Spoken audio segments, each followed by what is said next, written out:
welkom op deze nieuwjaarsbijeenkomst.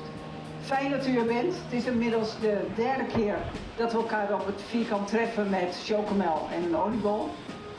En na de coronatijd is dit een leuke traditie aan het worden.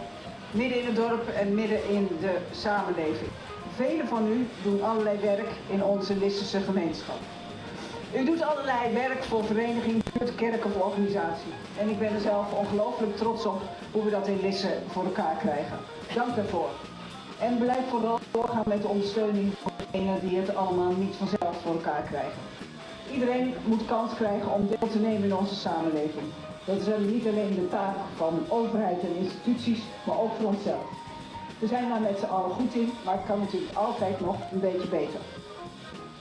Als u het mij vergunt om één goed voornemen voor ons allen uit te spreken, dan is dat wat mij betreft het matigen van onze toon in de bejegening van elkaar. Ik sta hier zelf met enige weemoed. Voor mij is de laatste nieuwjaarsreceptie in Lisse als burgemeester. Er is nog gelegenheid genoeg om afscheid te nemen. Begin juni treedt een nieuwe burgemeester aan.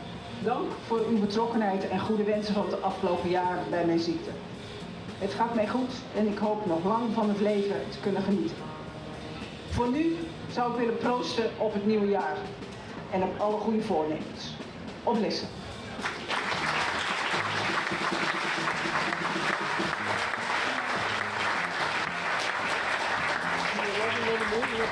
Ja,